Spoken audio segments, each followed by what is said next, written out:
Olá pessoal, tudo legal, tudo beleza? Vamos a mais um Rumo à Posse. Hoje a banca é a Contemax. Tá, uma banca que faz concurso lá para o Nordeste, né? Mais para dois estados maravilhosos, Paraíba e Pernambuco, né? O que eu vejo eles cobrar? Cara, eles cobram de tudo. É uma banca que você vai ter que estudar tudo. Ela é realmente trabalhosa e pega umas coisas assim, meio rodapé de página de gramática, um negócio meio maluco. Então tem de tudo. Eu tive que botar em 2 páginas os conteúdos. Eles pegam a parte de interpretação de textos, tipologia textual, gêneros textuais. Então eles perguntam se o texto tem injuntivo, se o texto é um texto preditivo. Lembra que são os textos preditivos? São aqueles que prevêem coisas, por exemplo, texto de horóscopo. Tá? Injuntivo a gente fala toda hora, são aqueles que acabam nos instruindo como fazer alguma coisa, por exemplo, uma receita de bolo, e assim vai. Comentários gramaticais, aí esses comentários gramaticais podem ser coisas das mais variadas. Se, por exemplo, comentário gramatical pode ser relativo à parte de fonologia. Se tem um ditongo, se tem um hiato, se tem um dígrafo, pode ser a parte de... Bom, enfim, pode ser uma função sintática, pode ser um emprego de uma crase, pode ser uma classe gramatical, tem de tudo. Análise sintática, os caras pedem para vocês fazerem análise sintática de termos. Né? Hoje eu trouxe até a análise sintática de um pronome oblíquo, uma questão muito bonita, aliás, muito bem feita. Identificação de classes gramaticais. É tudo. Valores do Q e do C, conectores, a parte de conjunções, eles trabalham também muito. Figuras. Cara, eles buscam umas figuras. Buscaram, por exemplo, eu trouxe uma questão aqui, que eles buscaram quiasmo. Cara, olha, eu dou aula há 35 anos e dou aula há 32 anos para concurso público. Se eu vi cobrando quiasmo em concurso público, acho que eu vi em 2 ou 3 questões e nesses 30 e tantos anos. Então eles cobram umas coisas assim, meio rodapé de páginas de gramática. O negócio estudar para essa banca é uma coisa trabalhosa.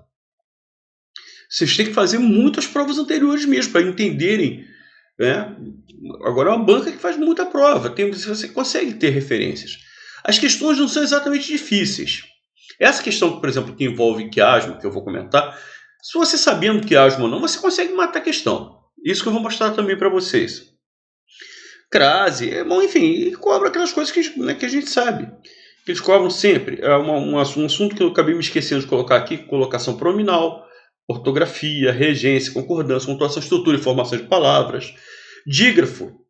Seu termo, eles não perguntam se a consoante é bilabial, oclusiva surda, se a vogal média ou baixa, não. Isso eles não vejo fazer, mas se eles perguntam se existe um dígrafo ali, se é um encontro consonantal, por exemplo, a palavra pampa, você tem o M e o P juntos. Forma um dígrafo? Forma um dígrafo e não um encontro consonantal. Por quê? Porque esse M ele não é pronunciado, é como se fosse um tio.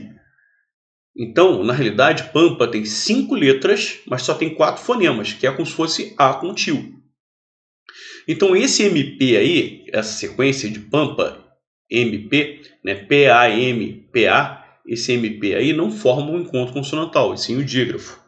Encontro consonantal, a palavra encontro, por exemplo, encontro, você tem 2 dígrafos, EN, que formam um dígrafo, é como se fosse um E com tio. C-O-N, esse O-N forma outro dígrafo, e você tem encontro consonantal que é do TR. Certo? Concordância, esse RD, né?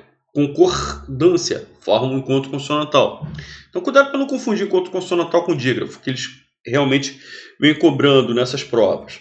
Regência, pontuação, semântica de verbos. Eu vi uma questão muito bonita que não deu problema. São tantos assuntos, são tantos os assuntos dessa banca que não dá para colocar todos os assuntos. Né? Uma aula que é para dar mais ou menos o perfil da banca. Então, uma banca que ela é tão abrangente que realmente fica até difícil você... Né? Eu selecionei 10 questões, cada questão de um assunto diferente, distinto.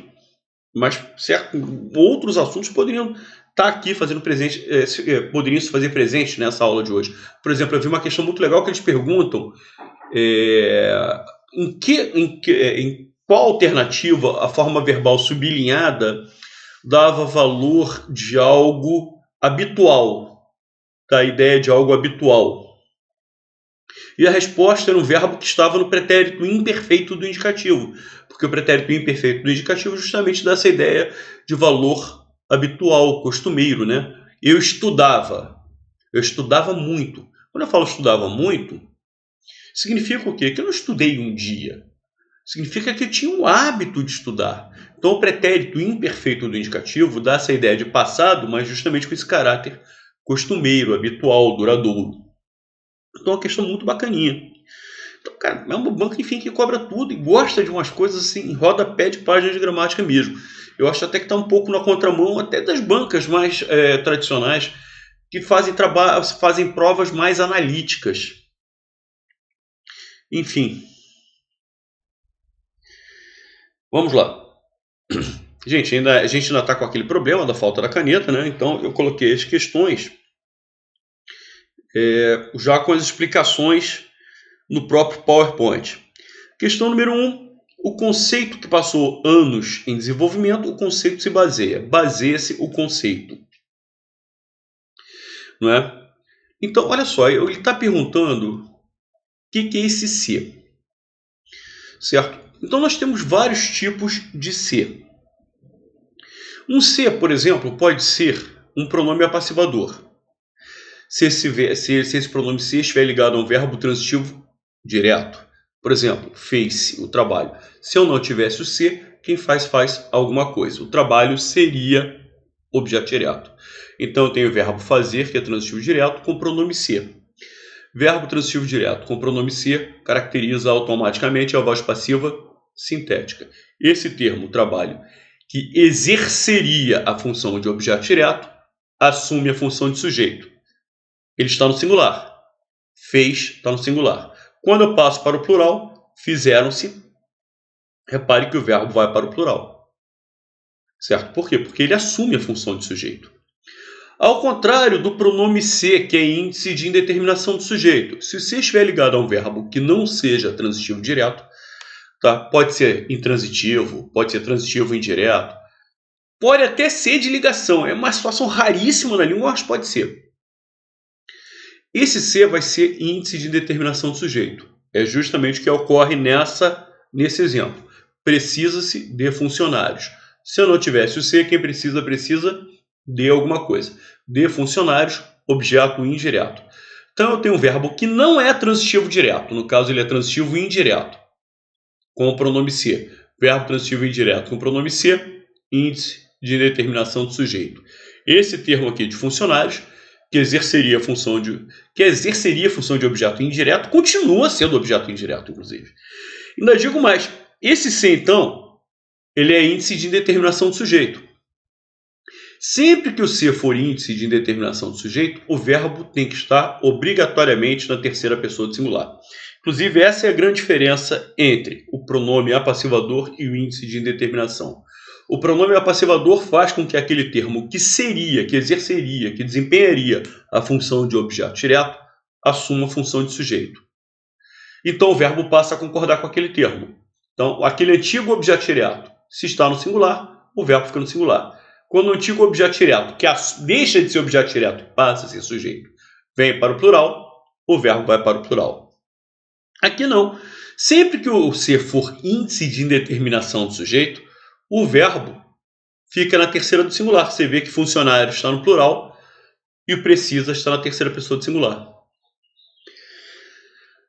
Tá? Quando é que o ser é um pronome parte integrante do verbo? Que é uma das alternativas, né? Olha lá, que é a letra C, parte integrante do verbo. Quando é que o ser é parte integrante do verbo? Isso é naquele caso dos verbos pronominais. São verbos que são conjugados juntos com os pronomes oblíquos. E os pronomes oblíquos sempre na mesma pessoa do verbo. Repare, eu me referi, tu te referiste, ele se referiu. Esse pronome oblíquo, olha lá, referi está na primeira do singular, o pronome me está na primeira do singular. Tu te referiste, repare, referiste está na segunda pessoa do singular, o pronome oblíquo está na segunda pessoa do singular. Ele se referiu. Esse pronome, referiu, está na terceira do singular, o verbo está na terceira pessoa do singular. Então são verbos que são conjugados com esses pronomes. Daí o verbo é pronominal e esse pronome ele é parte integrante do verbo. São verbos que já naturalmente vêm com esses pronomes oblíquos. Os dois exemplos. Eu me referi. Eu me referi a seu trabalho. Referi está na primeira pessoa do singular. O pronome oblíquo me é parte integrante do verbo. Ele se interessa por música. Eu me interesso por música. Tu te interessas por música. Ele se interessa por música. Você vê que eu vou mudando a pessoa do verbo, o pronome oblíquo vai acompanhando. Certo? Então esse pronome oblíquo ele é parte integrante do verbo. Partícula expletiva. Quando é que ocorre a partícula expletiva? A partícula expletiva ocorre quando você pode eliminá-la da frase. Você pode excluí-la da frase.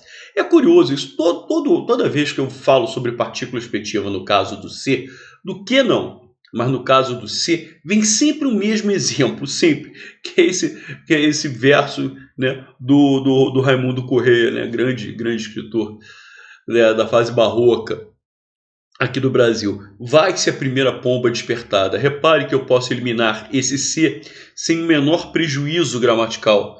A primeira pomba vai despertada, segue despertada. Não é? Inclusive o sujeito está exposto, explícito, que é a primeira pomba. Você não pode dizer, por exemplo, que esse C aí, você não pode dizer que ele que esse é apassivador. Não pode dizer. Por quê? Porque primeiro que não existe. Se o C é passivador, nós teríamos uma voz passiva. O sujeito seria paciente. Não é o caso. Além disso, o verbo teria que ser transitivo direto. O verbo ir não é transitivo direto. Também não pode ser índice de determinação do sujeito. Porque se o C é índice de determinação do sujeito, o sujeito tem que ser indeterminado. E o sujeito está determinado, é a primeira pomba. Tá? Você não pode dizer que ele é parte integrante do verbo. Por quê? Porque eu não falaria vou-me a primeira pomba, vou-me eu. Não faz sentido. Esse aí é só com C mesmo. Né? Enfim, e eu posso eliminar. Vai a primeira pomba despertada. Ele está aí só para acrescentar uma ideia de realce e tal, para enfatizar. Nesse caso, ele é uma partícula expletiva, também chamada de palavra denotativa de realce. Só está ali para dar realce, para dar ênfase. Ok? E, enfim, pronome reflexivo. O que é reflexivo? O que é reflexividade? É eu praticar a ação em mim mesmo. Certo? Sou eu praticar a ação e eu sofrer a ação verbal. Então, nós nos vimos. Nós vimos quem? Nós mesmos. Isso é reflexividade.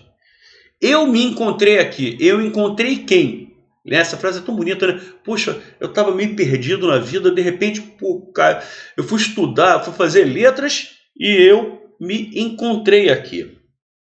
Quer dizer, eu me encontrei. Eu encontrei quem? Eu mesmo aqui. Certo? Agora, você também tem um tipo de pronome reflexivo que tem um caráter recíproco. O que é isso? Você pratica a ação e sofre. Só que você não pratica em si mesmo. Porque, por exemplo, quando eu falo eu me vi numa situação complicada, eu vi quem? Eu mesmo. Mas quando eu falo eles se abraçaram, tá? Um abraça o outro abraça um. Então há uma reflexividade, porque a pessoa pratica e sofre a mesma ação? Mas ela não faz nela mesma, ela faz no outro, o outro faz nela. Tá? Então esse é o pronome reflexivo com caráter recíproco. Bom, vamos lá agora analisar a frase original. O conceito se baseia, né? Se você tirando o fragmento intermediário, porque você tem um elemento intercalado, olha lá. O conceito, aí você tem uma oração adjetiva que passou, tal. O conceito se baseia em uma proposta. Você colocando a frase na ordem que a gente, né, mais trabalha, baseia-se o conceito.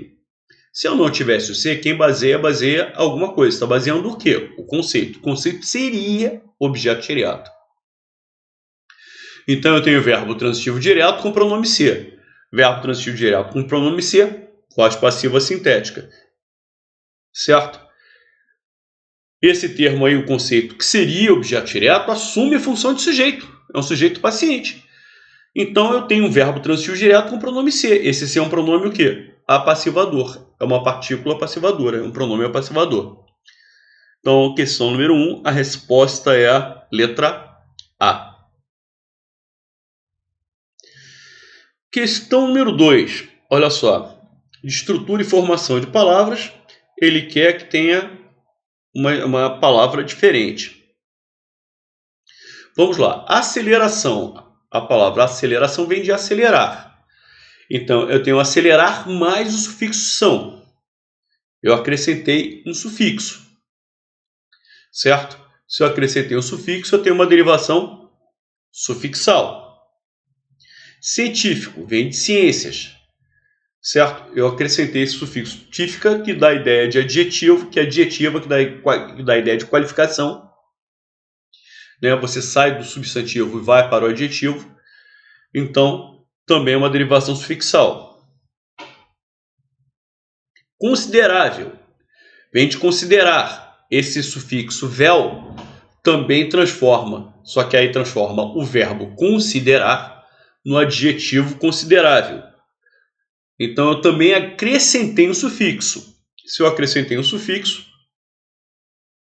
derivação sufixal. Infraestrutura. Agora, olha lá, eu tinha a palavra estrutura. O que eu acrescentei? Aqui que eu acabei acrescentando foi o prefixo infra. Como eu acrescentei o prefixo infra, eu tenho o quê? Uma derivação prefixal. Realmente vem de real. Eu acrescentei sufixo mente, transformando, né, real, que seria um adjetivo, no advérbio realmente. Certo? Então eu acabei agregando um sufixo. Eu tenho uma derivação o quê? Sufixal. Então, olha lá, eu tenho 4 opções, A, B, C e E, que são derivações sufixais, e a letra D, que é uma derivação prefixal. Questão número 3. Questão de classes gramaticais. Como eu falei, identificação de classes gramaticais. Olha lá, ele pede o seguinte: os termos destacados, né, nas passagens abaixo, retirados do texto, desempenham o mesmo papel morfológico. Quando fala em morfologia, é classe gramatical. Essa é a substantivo, adjetivo, advérbio, pronome, numeral, conjunção, preposição. Não é para saber se é sujeito, objeto direto, objeto indireto, não. Falei morfologia é a classe gramatical, é a classe da palavra. Vamos lá. Letra A. As atitudes. As atitudes. Esse as, tá, fica antes de um substantivo, precede um substantivo feminino, atitudes, e no plural. Então, olha lá, eu tenho um artigo feminino no plural antes de um substantivo feminino no plural. Então, é o artigo, que é inclusive determinante desse substantivo. Letra B. Em um temperamento inato ligado ao sexo. Que é ligado a alguma coisa. Eu tenho a preposição a, que é exigida pela regência do adjetivo ligado. Agora, ligado a alguma coisa. Eu tenho a preposição a. E esse o aí é artigo também. Por quê? Porque ele, da mesma maneira que na frase da letra A, ele determina um substantivo. No caso, o substantivo sexo. Sexo é um substantivo masculino e singular. E esse o, que está combinado à preposição a, tá, é um artigo masculino no singular. Então, eu tenho a preposição a e o artigo o, que acompanha, que determina, que define, daí é um artigo definido, que define o substantivo sexo. Letra C. Mas não o fez. Espera lá. Repare que em todos os casos anteriores, os termos o, a, os, as, né, as na letra A, B, o artigo o, eles vêm antes de um substantivo. Repare que na letra C, esse o aparece antes de um verbo. Cara, se esse o aparece antes de um verbo, esse o não pode ser artigo. Tá? Esse o não pode ser artigo. Legal? Então, eu não sei, eu não lembro exatamente qual é o texto. Esse o tanto pode ser pronome demonstrativo como pronome oblíquo. Tá? Por exemplo, eu fiz um trabalho ontem, eu trabalhei demais ontem. O João trabalhou demais ontem. Aí, digamos que a frase anterior fosse esse. João trabalhou demais ontem. Mas não o fez necessariamente em termos de contraste. Não o fez, esse pronome o, estaria se referindo a uma ideia, né? O fato de João ter trabalhado muito ontem. Então esse o, ele representaria, tá, a palavra isso. João não fez isso necessariamente em termos de contraste. Tá? Por quê? Porque estaria se referindo a uma oração, a uma ideia. Nesse caso seria um pronome demonstrativo. Se a frase anterior fosse, por exemplo, João fez um trabalho interessante ontem, mas não o fez, aí o pronome o estaria se referindo só ao termo trabalho. Se ele estivesse se referindo somente ao termo trabalho, ele é um pronome oblíquo. Mas de qualquer forma, olha lá, sendo pronome demonstrativo ou sendo pronome oblíquo, os dois primeiros são artigos. E ele quer uma situação que seja diferente, esse o aí é um pronome. Se ele estiver se referindo a uma ideia, a uma oração como uma oração inteira, ele vai ser pronome demonstrativo. Se ele estiver se referindo só a um termo, ele vai ser pronome oblíquo. Entre os povos, olha lá, os povos, certo?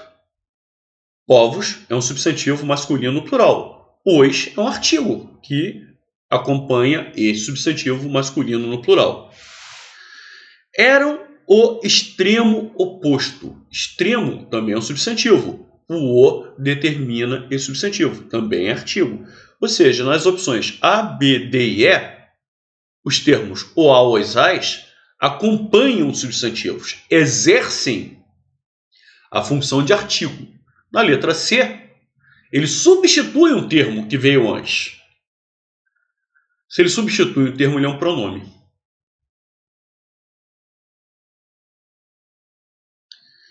Maravilha. Então, olha só, nós já vimos classes gramaticais, nós já vimos, né, valores do se, agora nós vamos ver os valores do que. Vamos lá, galera. Tenho que lutar por um país mais justo. Tenho que lutar. Esse que é sinônimo da preposição de. Eu posso substituir um pelo outro tranquilamente. Eu tenho que lutar, eu tenho de lutar. Tanto faz. Como esse que é sinônimo da preposição de, esse que é uma preposição acidental. Ou seja, o que significa uma preposição ser acidental? Nós temos as preposições essenciais. A, ante, a. Você lembra? A gente na escola era obrigado a decorar isso. A, ante, após, até, com, contra, de, desde, em, entre, para, perante, por, sem, sob, sobre, trás. Né? São essas preposições que a gente aprende lá na escola. Certo? Só que, acidentalmente, o que é sinônimo de uma preposição dessas preposições essenciais. A, ante, após, até, com, contra, de, desde. Então, preposição de. Então, como que acidentalmente vira um sinônimo de uma preposição essencial, que é a preposição de, esse aqui acaba sendo uma preposição acidental, mas é uma preposição, ele acaba funcionando como uma preposição. Certo? Olha lá. O quê? Gente, o que é esse o quê? Uma interjeição. Interjeição serve para quê? Para você mostrar algum tipo de emoção, né? Surpresa, raiva, alegria, né? Enfim, Então, nesse caso, é uma interjeição. Então, a intenção aqui é você mostrar algum tipo de emoção, enfim. Então, o que aqui é uma interjeição? Que terrível! Livros queimados. Que terrível! Gente, esse que aqui quer dizer muito terrível, bastante terrível. Lembrando, terrível é um adjetivo. Se essa palavra está ligada a um adjetivo, está intensificando, não é apenas terrível, é muito terrível, é bastante terrível. Eu estou intensificando um adjetivo. Então, esse que está ligado, está intensificando um adjetivo. Esse que está exercendo a função de um advérbio. É como se fosse muito terrível. Tá legal? Então, o que aí, por estar intensificando o adjetivo, lembrando que o advérbio é uma palavra que modifica a ideia de verbo, de adjetivo, terrível adjetivo, ou de outro advérbio. Então, como esse que está ligado a um adjetivo, intensificando esse adjetivo, esse que está exercendo a função de advérbio de intensidade. Essa é a solução que ele sugeriu. Esta é a solução a qual ele sugeriu. Gente, sempre que nós substituirmos que por o qual, a qual, os quais, as quais, esse que é um pronome relativo. Seu velho e conhecido pronome relativo. Retorne logo que já estou preocupado. Retorne logo porque já estou preocupado. Esse que aí funciona como porque, já que, visto que, dado que. Poderia ser uma conjunção causal ou explicativa. Vocês se lembram a diferença entre a conjunção coordenativa explicativa e a conjunção subordinativa causal? A diferença está no verbo da outra oração. Tá? Se o verbo da outra oração não estiver no imperativo, por exemplo, ele chegou, eu faltei ao trabalho porque estava doente. Eu faltei ao trabalho porque faltei está no pretérito perfeito. Porque estava doente, essa conjunção porque é uma conjunção subordinativa causal. Está dando a causa de eu ter faltado ao trabalho.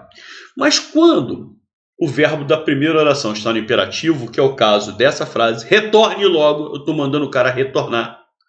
Eu estou falando diretamente com o cara. O imperativo pressupõe justamente isso. O discurso direto é você falar diretamente com o interlocutor, retorne logo.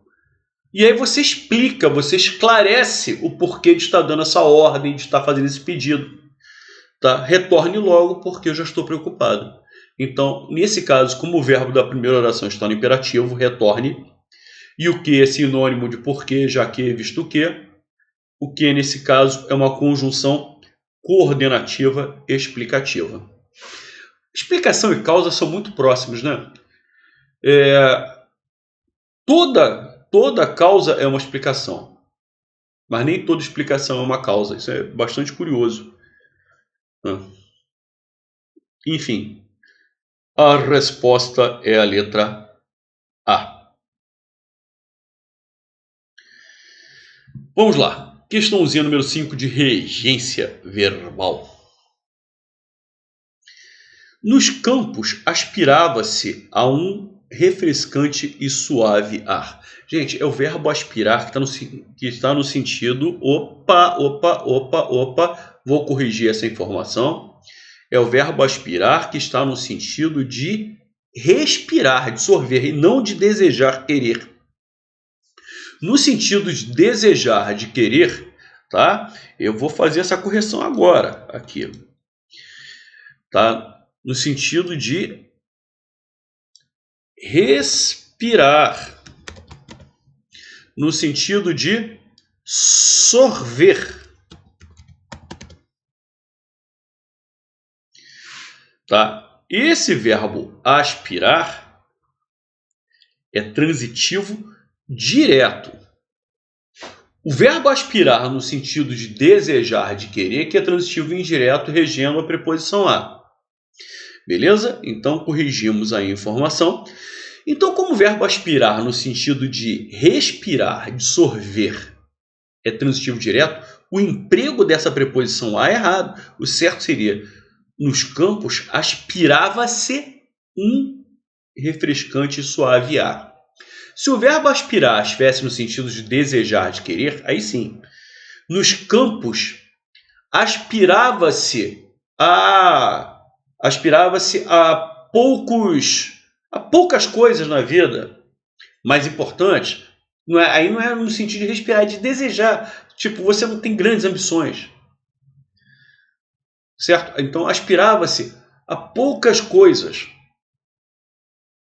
E aí não é no sentido... Aí sim, a preposição a estaria correta. Letra B de bola. Anseio por tempos melhores. é o verbo ansiar, nesse sentido de querer muito, de desejar muito.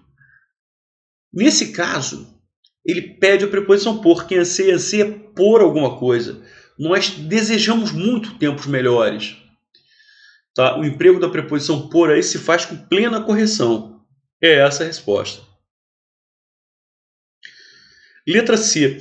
Cara, a gente pode até fazer o seguinte, colocar a letra C e a letra E, certo, num bolo só, porque são muito parecidos. Um é o verbo preferir e o outro é o adjetivo preferível.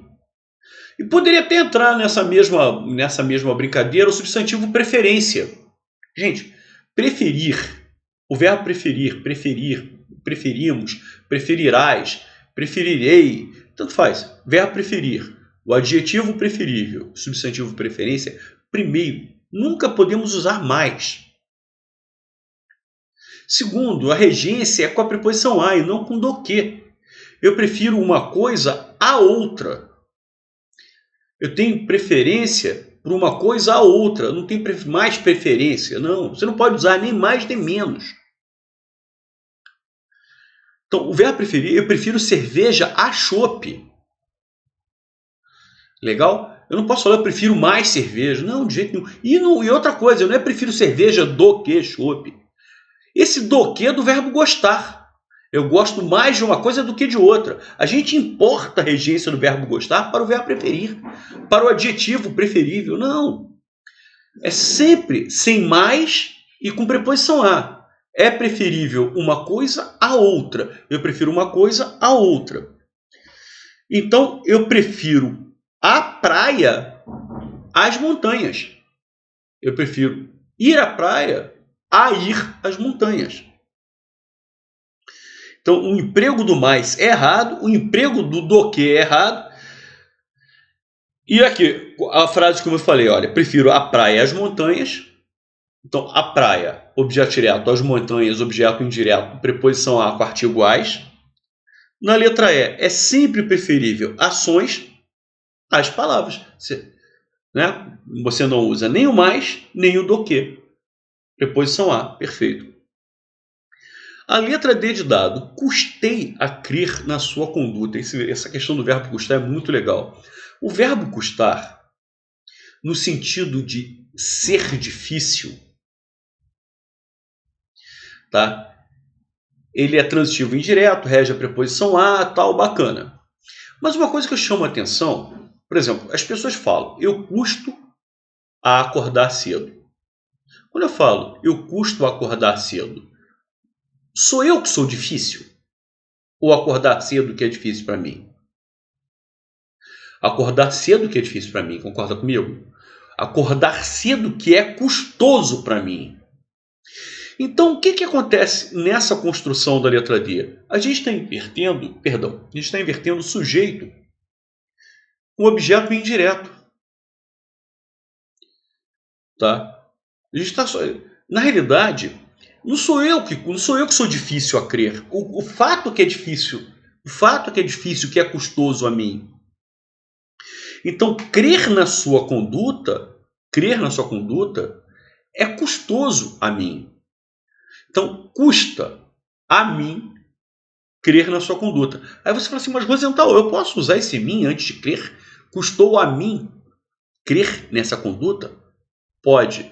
Não há nenhuma gramática no cosmos que diz que mim não pode vir antes de verbo definitivo. Que as gramáticas dizem que mim não pode funcionar como sujeito. Certo? Na realidade, embora esse mim apareça antes do verbo crer, na realidade ele não tem ligação nenhuma com esse verbo crer. Tanto é que você pode até inverter a ordem das orações, né? Custou a mim crer na sua conduta custou a mim. Então esse mim antes do verbo crer não tem erro nenhum. Então, é o fato. Crer nessa conduta que me custou, que me foi difícil, que me foi custoso. Porque não sou eu que sou custoso. Não sou eu que sou difícil. O fato é que é difícil para mim. O fato é que é custoso para mim. Tá? Então, as construções corretas seriam custou-me crer na sua conduta ou custou a mim crer na sua conduta. Vamos lá. Eu custo acordar cedo. Isso está errado. É custa-me acordar cedo ou custa a mim acordar cedo. Mesma coisa, esse mim antes do acordar estaria certo. Agora, se a frase fosse, por exemplo, ele trouxe o material para mim estudar, aí está errado. Mas repare, esse mim aí funciona como sujeito do verbo estudar, por isso está errado. Se o mim funciona como sujeito, você não pode usar mim. Você tem que trabalhar com eu. Ele trouxe material para eu estudar. Tanto é verdade que eu não consigo separar o verbo do pronome. Aqui eu consigo, olha lá. Custa a mim crer na sua conduta. Crer na sua conduta custa a mim. Olha como é que eu separei o verbo crer do mim. Legal? Então, confirmamos, a construção correta dessa questão de regência é a letra B de bola. Questão número 6. Essa questão de figuras, e foi aquilo que eu falei, cara, parecia uma antífrase. Cara, eu não vejo uma antífrase há 350.836 anos em concurso público. Tá legal? Quiasmo. Tá. Bom, vamos lá. O que é metáfora? Se você vem acompanhando o Rumo à Posse já uns 3 seguidos, a gente vem falando sobre metáfora. Metáfora é um tipo de comparação, mas é uma comparação sem o conector comparativo. Quando eu, por exemplo, eu falo Pedro é uma rocha, o que eu quero dizer? Que Pedro é forte como uma rocha, ou ele é duro como uma rocha, certo? Uma pessoa que de repente não tem tantos sentimentos, depende aí do contexto, mas o fato é que eu estou comparando Pedro com uma rocha, certo? Só que eu não estou usando o conector. Se eu usasse o conector, por exemplo, Pedro é como uma rocha, é tal qual uma rocha, aí já seria uma outra figura de linguagem que é a comparação. A comparação e a metáfora são comparações. A diferença é que a metáfora vem sem o conector comparativo. O que é hipérbole? Hipérbole é outra figura de linguagem que cai sempre em provas e tal, e indica uma ideia de exagero. Né? Eu combino com alguém, a pessoa chega 15 minutos atrasada, e aí, pô, demorei muito, eu falo, pô, fiquei aqui esperando 200 anos por você. Lógico que você não esperou 200 anos, evidente que não. É uma forma hiperbólica, exagerada de falar aquilo. Inclusive a resposta. Há 1000 outras formas diferentes de sermos humanos. Bom, existem muitas outras formas de sermos humanos. A gente pode ser mais emotivo, mais racional, tal, enfim, mas 1000 outras formas é um exagero, uma forma hiperbólica de falar. Certo? Personificação ou prosopopeia, que são a mesma coisa. Prosopopeia é a mesma coisa que personificação. É quando você dá características humanas a coisas, a animais e tal, enfim. Os livros conversam comigo. Não, os livros não conversam comigo, né? Enfim, eu estou dando uma característica humana aos livros. Antífrase. Cara, essa antífrase é um negócio muito curioso, porque cada material didático fala de antífrase de uma forma diferente. Uns dizem que é diferente da ironia, outros dizem que é um tipo de ironia. Tá? Por quê? A ideia da antífrase é você dar uma ideia, você falar uma coisa, mas com sentido oposto. Lógico que o contexto você vai conseguir perceber isso. É uma frase como essa aqui. Aqueles carinhosos bandidos degolaram seus amigos. Porra, é óbvio que os caras não são carinhosos.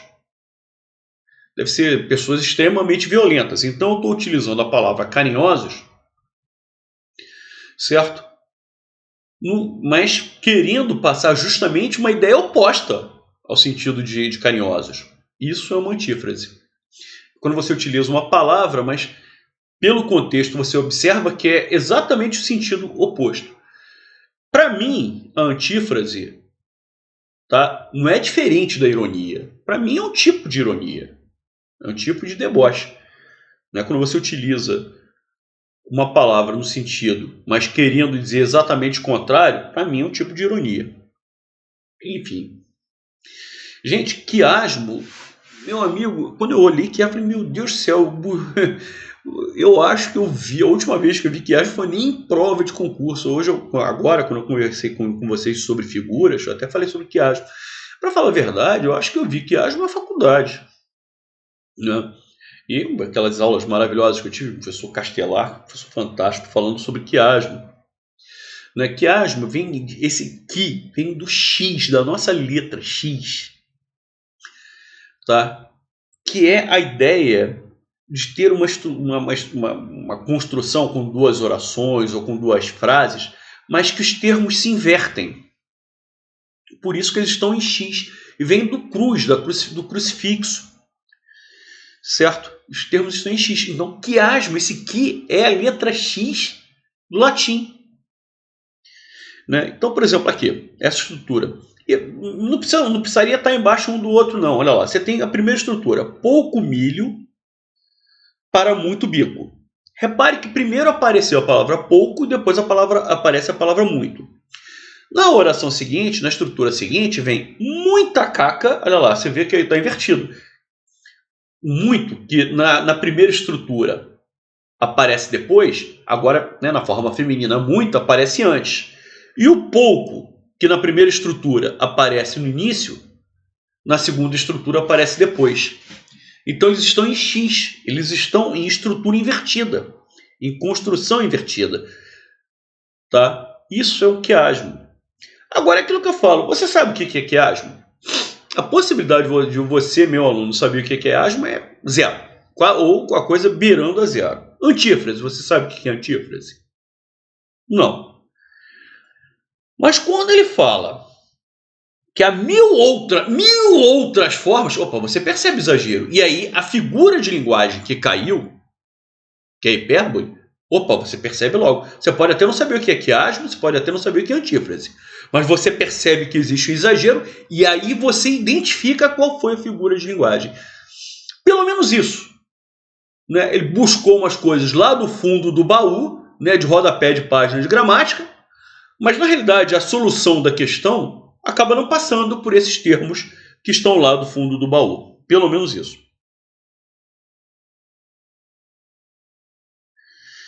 Bom, vamos lá. Questão número 7. Nos excertos abaixo, há um vocábulo em destaque que atende ao processo de formação de palavras denominado conversão.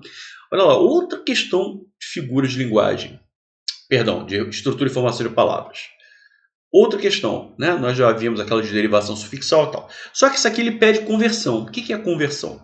É quando uma palavra tem uma classe gramatical normal, só que naquele contexto essa palavra acaba sendo utilizada em outra classe. Tá? A gente já deu alguns exemplos. Por exemplo, a palavra gilete.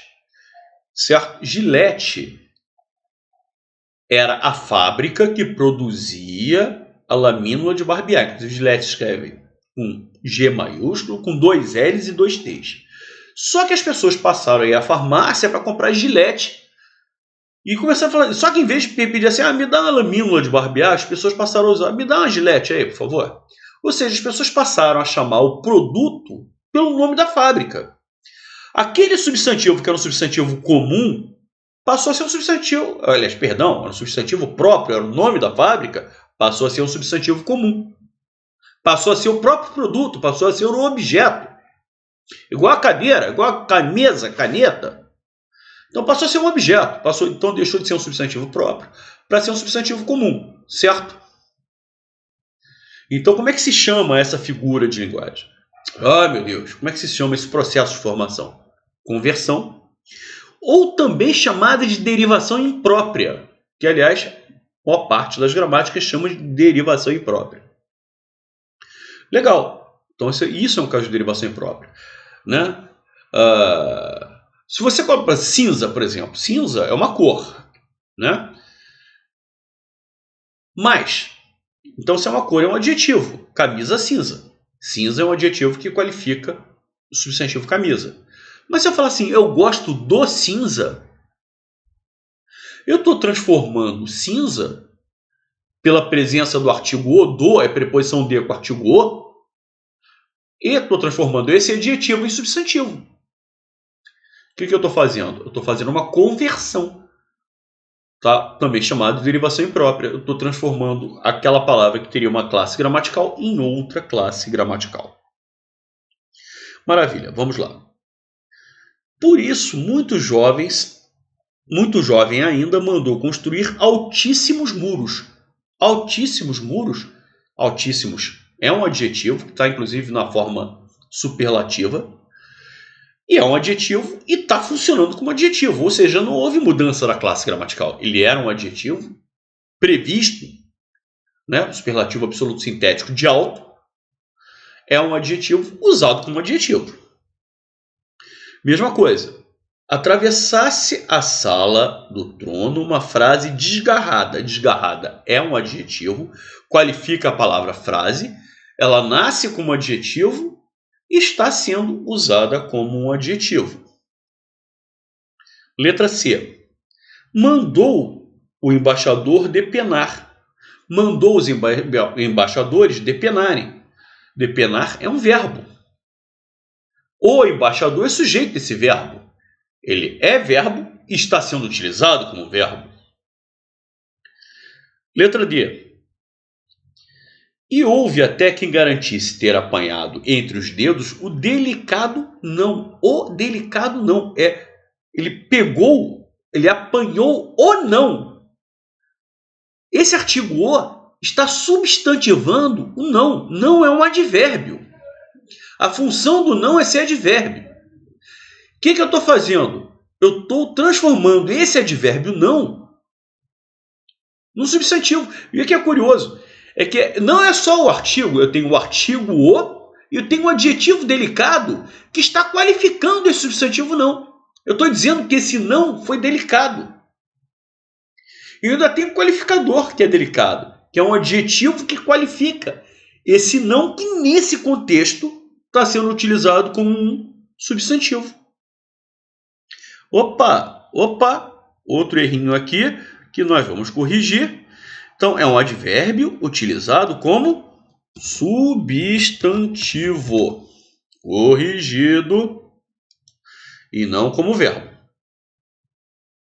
Maravilha? O artigo o e o adjetivo delicado determinam que esse termo passe a funcionar como substantivo. Aí você fala assim para mim, Rosenthal, na letra E, caça não seria verbo? Caça poderia até ser verbo mesmo. Eu caço, tu caças, ele caça é verbo. Só que a gramática, os dicionários, já prevêem a existência do substantivo caça. Se você procurar no dicionário, você vai encontrar caçar, verbo, certo? Aí na flexão do caçar, eu cacei, tu caçaste, ele caçou, eu caço, tu caças, ele caça. Mas você vai encontrar a palavra caça também nos dicionários. E quando você encontra no dicionário caça, é a caça, é um substantivo. Então, essa palavra existe como substantivo. Você não está... Não, se você procurar no dicionário, você vai encontrar não apenas com advérbio. E o contexto faz com que esse advérbio deixe de ser um advérbio e passe a ser um substantivo. Caça não. Quando você vai achar o verbo caçar... E você vai encontrar o substantivo caça. Existe uma palavra prevista que exerce a função de substantivo. Então, temporada de caça. Caça aí é um substantivo previsto pelos dicionários. A palavra existe. Ela não houve uma mudança da classe gramatical natural dela. Cara, eu espero que vocês estejam vendo, conseguindo enxergar bem essa charge aí, que é maravilhosa. Sou um super-herói. Tenho superpoderes. São dois mendigos conversando. Aí o outro mendigo fala, mas quais superpoderes? Aí o cara fala, aí o mendigo responde, a invisibilidade. Gente, é uma crítica social sensacional essa charge. É maravilhosa, ela é fantástica, ela é genial. Tá? Realmente é uma crítica social absurda. Por que ele fala da invisibilidade? Porque as pessoas... É uma coisa muito engraçada. Eu me lembro de um professor maravilhoso que eu tive, José Paulo, lá na época do Princesa Isabel, que ele falava uma coisa fantástica. Às vezes, a gente vê uma tragédia acontecendo lá do outro lado do mundo, e aquela tragédia, às vezes, nos toca, nos chateia mais do que aquilo que acontece na rua que a gente mora. talvez porque a gente esteja acostumado, talvez porque aquilo, por estar próximo da gente, a gente acabe preferindo não ver. Não é? Então, a crítica que faz é as pessoas passam pelos mendigos, né? Dane-se, né? Deixa aquela situação lá, e já não se importam mais com o fato de pessoas viverem como indigentes. Né? É uma crítica social fantástica essa charge. Fantástica. Tá legal? É um humor triste, é um humor com essa finalidade, com esse cunho social. É aquele riso que você não consegue rir, é aquele riso que você ri só com o canto da boca, que é por causa da ironia da situação, obviamente. Mas a finalidade, né, o humor também tem essa finalidade de denúncia, de mostrar coisas erradas. Fantástico isso, cara. Bom, enfim, aí, cara, essa questão de interpretação eu achei muito legal, cara, muito bacana. Porque se perguntassem, por exemplo, qual era a finalidade da charge, a resposta seria a letra A. É uma crítica, obviamente, a crítica social, falar sobre a pobreza, a questão da mendicância e das pessoas não se importarem com o fato de haver mendigos, de haver gente vivendo de forma miserável. Né? Obviamente a resposta seria, então, a letra A. Só que a pergunta que ele está fazendo, olha lá, analisando os elementos verbais e não verbais da tirinha acima, pode-se afirmar que o efeito do humor, olha lá, gente, uma das coisas mais importantes em concurso público é o candidato aprender a responder o que está sendo perguntado. O humor nessa questão, o humor provém do quê? De onde? De que coisa? Obviamente o humor não provém da crítica social. A crítica social é o que dói, é o que machuca. É você ver que as pessoas estão vivendo de uma forma miserável, tá? Passando necessidades. Então o humor não vem da crítica estabelecida no foco, não. A intenção da charge, a intenção final é essa. Mas a pergunta é, vem cá, essa crítica social, mas ela é uma crítica feita com humor. E como é que esse humor se estabelece? É essa a pergunta. Como é que é o efeito desse humor se dá de que forma? Se dá de que forma? Pelo fim inesperado. Não é? O mendigo falando para o outro que ele tem superpoderes, o outro pergunta qual? A invisibilidade. Na realidade as pessoas passam e fingem que não veem. Então a palavra invisibilidade que ganha um outro, não é que ele seja invisível, óbvio que não é, o mendigo não é invisível. Mas a maneira como as pessoas que passam pelos mendigos agem, passa até um pouco essa ideia da invisibilidade. Então o humor acaba provindo do quê? Dessa resposta que é totalmente inesperada. A invisibilidade. Então, a resposta claramente é letra B, pela quebra de expectativa estabelecida no último quadrinho com o emprego do substantivo invisibilidade. Lógico, era uma coisa totalmente inesperada.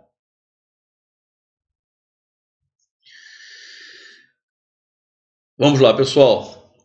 Questão número 9. Analise o articulador textual, te dê destacado e tal. A primeira reação é de perplexidade, que pode provocar duas atitudes. É de perplexidade ou de interesse. Ou de distanciamento. Tá? Gente, se você errar uma questão dessa de conectores, dá um tiro na cabeça, pelo amor de Deus. Ainda nessa altura do campeonato, né, depois de estudar tanto, tal, conjunção ou, ora, quer, seja. Né? Lógico, gente, quando eu falo tiro na cabeça é uma brincadeira, hein? Pelo amor de Deus. Aliás, é uma brincadeira até sem graça. Tá? Ou é um conector de caráter alternativo. O que eu chamo a atenção de vocês aqui é na palavra contraposição. Eu acho muito legal o emprego dessa palavra. Quando se fala em contraposição, é a mesma coisa que oposição, adversidade. Então, quando se fala em contraposição, é a conjunção adversativa que eles estão procurando.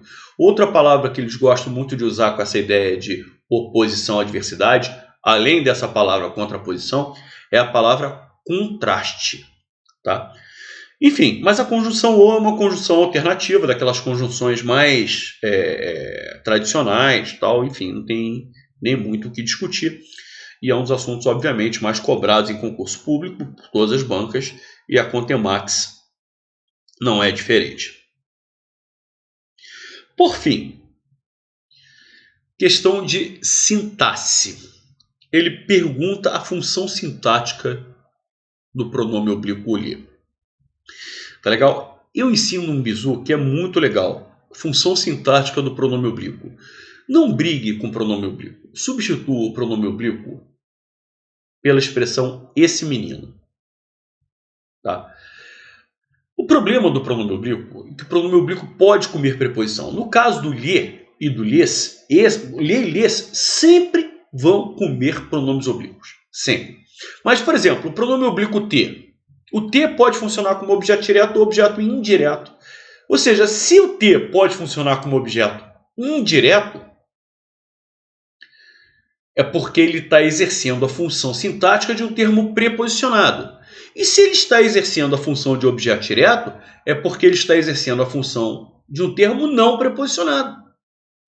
A vantagem de você substituir por esse menino é que se a preposição tiver que aparecer, beleza, ele vai aparecer. A preposição vai aparecer. Mas se não tiver que aparecer, não vai aparecer. Por exemplo, eu te vi ontem. Eu quero saber a função sintática do te, do pronome oblíquo te. Eu substituo por esse menino. Fica, eu vi esse menino ontem. Quem vê alguém, esse menino é objeto direto. Então, o pronome oblíquo te desempenha a função de objeto direto. Certo? Então, você viu, nesse caso, por exemplo, o te não está exercendo a função de um termo preposicionado. Está exercendo a função de um objeto direto. Agora, eu lhe pedi um favor. Eu pedi um favor a esse menino. Quem pede, pede alguma coisa a alguém. Quem pede, pede a alguém. Então, a alguém completa a ideia do verbo pedir, objeto, com preposição a. Repare que o pronome oblíquo lhe, então, está exercendo a função sintática de um termo preposicionado. Mas, como eu falei para vocês, o lhe sempre vai exercer a função de um termo preposicionado. Certo? Então, o lhe é objeto indireto. João nos é necessário. Eu substituo nos por esse menino. João é necessário a esse menino. É muito parecido com o caso anterior. Eu lhe pedi um favor. Só que existe uma diferença. Quem pede, pede alguma coisa a alguém. Tá? A esse menino está completando a ideia do verbo pedir. Na última frase, João nos é necessário, certo? A esse menino não está completando a ideia do verbo, está completando a ideia de necessário, que é um adjetivo, que é um nome. João é necessário a esse menino. O verbo é o verbo ser, mas ele é a esse menino ou é necessário a esse menino? É necessário. Ou seja, quem pede a preposição a é necessário. Então, a esse menino completa a ideia de necessário, que é um adjetivo, é um nome, portanto, complemento nominal. Aqui eu coloquei lhe, também, ó, João lhe é necessário, ou João nos é necessário, tanto faz. Certo? Tanto faz. De qualquer forma, o pronome oblíquo nos ou o pronome oblíquo lhe funcionariam aí como complemento nominal. Roubaram-lhe os materiais. Substitua o pronome oblíquo lhe por esse menino. Roubaram os materiais desse menino. Desse menino, nitidamente, estabelece a ideia de posse.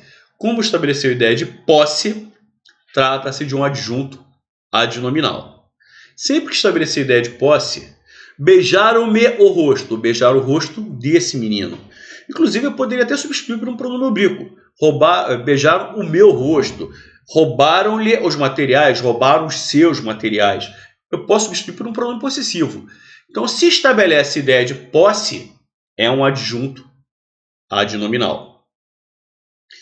Bom, vamos voltar agora para a frase que caiu. Pois ele percebe tudo que lhe possa ser útil ou perigoso. Olha lá, que possa ser útil, possa ser perigoso a esse menino. Possa ser útil a esse menino. Possa ser perigoso a esse menino. a esse menino completa a ideia de útil. Útil a esse menino. Perigoso a esse menino. Ou seja, a esse menino completa a ideia tanto de útil quanto de perigoso. E esses dois termos são adjetivos, são nomes. Está completando a ideia de um nome. Se está completando a ideia de um nome, o que é? Trata-se de um complemento nominal. Então, a esse menino é um complemento nominal. A resposta é a alternativa A. E com essa questãozinha, nós encerramos mais um Rumo à Posse. Mais uma vez, mais de 1 hora de aula. Olha só que coisa legal, quantas informações vocês receberam. Valeu, galera. Um grande abraço para todos. Espero que vocês tenham compreendido mais ou menos como é que funciona essa banca Contemax. É uma banca que realmente se viu que ela cobra um universo maluco. Tá? O que eu recomendo a você fazer um curso de português avançado, mas daqueles cursos muito aprofundados, certo? Porque é um leque de opções, realmente. É um leque de conteúdos que eles trabalham. Um leque muito gigantesco. Valeu, pessoal. Um grande abraço. Quinta-feira nós temos a nossa tradicionalíssima live.